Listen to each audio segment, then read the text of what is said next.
दोस्तों स्वागत है आपका अपने YouTube चैनल पर जिसका नाम है जस्ट फ्लिप। दोस्तों श्री भगवान कहते हैं, प्रिय अब दूसरे अध्याय की महिमा बताता हूँ।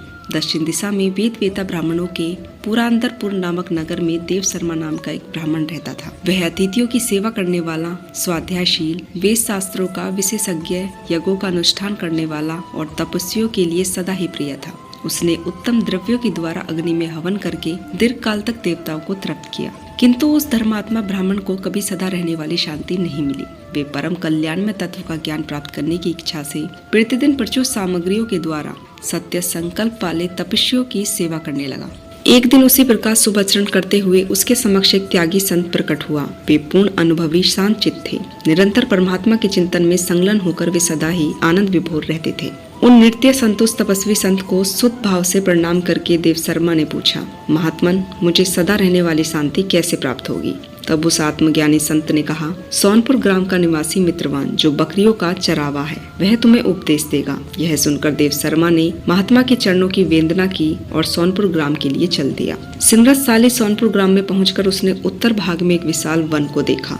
उसी वन में नदी के किनारे एक शिला पर मित्रवान बैठा था। उसके नेत्र आनंद से निछल हो रहे थे। वह अपलक दृष्टि से देख रहा था। वह स्थान आपस का स्वाभाविक व्यर्थ छोड़कर एकत्रित हुई परंपरा विरोधी जंतुओं से घिरा था, जहाँ उद्यान में मंद मंद वायु चल रही थी। मृगों के झुंड शांत भाव से बैठे थे और मृदवान दया से भारी हुई आनंद विभोर दृष्टि से पृथ्वी पर मानो अमृत छिड़क रहा था। इस रूप में उसे देखकर देव शर्मा का मन प्रसन्न हो गया। वे उत्सुक होकर बड़ी विनय के साथ मित्रवान के पास गया। मित्रवान ने भी अपना मस्तक झुकाकर देव शर्मा का सत्कार किया। तदंतर विद्वान ब्राह्मण देव शर्मा अन्यचित से मित्रवान के समीप गया और जब उसके ध्यान का समय समाप्त हो गया तब देव शर्मा ने पूछा, महाभाग, मैं आत्मा का ज्ञान प्राप्त करना चाहता हूँ। मेरे इस मनोरथ की पूर्ति के लिए मुझे किसी उपाय का उपदेश दीजिए जिसके द्वारा मैं परम सिद्धि को प्राप्त कर सकूं। देव शर्मा की बात सुनकर एक क्षण तक विचार करने के बाद मित्रवान ने कहा, महानुभाव, एक समय की बात है, मैं वन के भीतर बकरियों की रक्षा कर रहा था। इतने में एक भयंकर बाघ पर मेरी दृष्टि पड़ी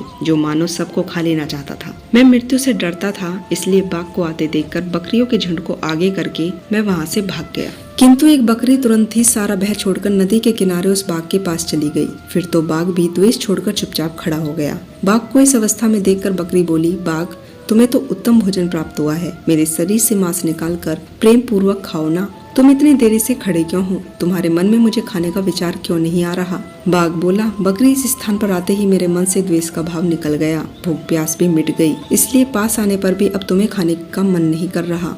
तब बकरी बोली, न जाने मैं कैसे निर्भय हो गई। यदि तुम जानते हो तो मुझे बताओ, इसका क्या कारण हो सकता है? बाघ ने कहा, मैं भी नहीं जानता। वहीं सामने एक वृक्ष की शाखा पर एक बंदर था। चलो सामने उस वृक्ष पर बैठे बंदर से पूछते हैं। ऐसा निश्चय करके वे दोनों वहाँ से चल दिए। उन दोनों के स्वभाव में विचित्र परिवर्तन देखकर मैं बहुत ही विस्मय हो पड़ा। इतने में उन्होंने उस बंदर से प्रश्न किया। उनके पूछने पर वानर राज ने कहा, श्रीमान सुनो, इस विषय में मैं तुम्हें एक प्राचीन कथा सुनाता हूँ। यह सामने वन के भीतर जो बड़ा मंदिर है उसकी ओर देखो। इसमें ब्रह्मा जी का स्थापित किया हुआ एक शिवलिंग है। पूर्व काल में यहाँ सुकर्मा नाम का एक बुद्धिमान ब्राह्मण रहता था जो तपस्या में संलग्न होकर इस मंदिर की उपासना करते थे। वे वन से फूलों का संग्रह कर लाते और नदी के जल से पूज्य भगवान शंकर को स्नान कराकर उन्हीं से उनकी पूजा किया करते।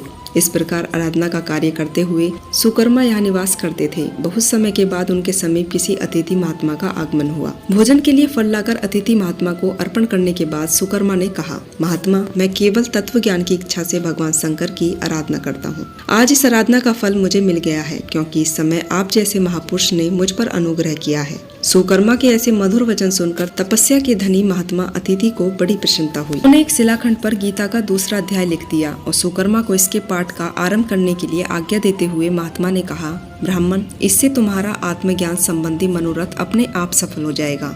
यह कहकर वो बुद्धिमान तपस्वी महात्मा सुकर्मा के सामने ही उनको देखते देखते अंतर्ध्यान हो गए। सुकर्मा विस्मित होकर उनके आदेश के अनुसार निरंतर गीता के द्वितीय अध्याय का अभ्यास करने लगे। तदंतर दीर्घ काल के पश्चात अंतकरण शुद्ध होकर उन्हें आत्मज्ञान की प्राप्ति हुई। फिर वे जहाँ जहाँ गए वहाँ तपोवन शांत हो गया। उसमें सर्दी, गर्मी, राग, द्वेष आदि की बाधाएं दूर हो गई। इतना ही नहीं, उन स्थानों में भूख प्यास का कष्ट भी जाता रहा तथा भय का स्वार्थ अभाव हो गया। यह सब द्वितीय अध्याय का जाप करने वाले सुकर्मा ब्राह्मण की तपस्या का ही प्रभाव समझो। मित्रवान कहता है, वानरराज इस प्रकार बताने पर प्रसन्नता पूर्वक बकरी और बाघ के साथ उस मंदिर की ओर गया। वहां जाकर शिलाखंड पर लिखे हुए गीता के द्वितीय अध्याय को मैंने देखा और पढ़ा। उसी का अध्ययन करने से मैंने तपस्या पर पार पा लिया। अंत भद्र पुरुष, तुम भी सदा द्वितीय अध्याय का ही अध्ययन किया करो, ऐसा करने पर मुक्ति तुमसे दूर नहीं रहेगी। श्री भगवान कहते हैं, प्रिय मित्रवान को इस प्रकार आदेश देने पर देव शर्मा ने उसका पूजन किया और उसे प्रणाम करके पुरांदरपुर की राह ले ली। वहाँ किसी देवालय में आत्मज्ञानी महात्मा को पाकर उन्होंने यह सारा वृत्तांत निवेद किया और सबसे पहले उन्हीं से द्वितीय अध्याय को पढ़ा। उनसे उपदेश पाकर शुद्ध अंतकरण वाले देव शर्मा प्रतिदिन बड़ी श्रद्धा के साथ अध्याय का अध्ययन करके ब्रह्म ज्ञान में लीन होकर परम पद को प्राप्त हुए। दोस्तों, आप लोगों को श्रीमद् भगवत गीता के द्वितीय अध्याय की यह जानकारी कैसी लगी? मोक्ष प्रदान कर देने वाले इस अध्याय को जानकर अगर आपको अच्छा लगा हो तो चैनल से जुड़े रहने के लिए चैनल को सब्सक्राइब करें और मोटिवेट करने के लिए वीडियो को लाइक करें। तो दोस्तों, मिलते हूँ कल श्रीमद् भगवत गीता के तीसरे अध्याय के साथ। तब तक के लिए आप अपना ध्यान रखें, खुश रहें। जय सनातन, जय श्री राम।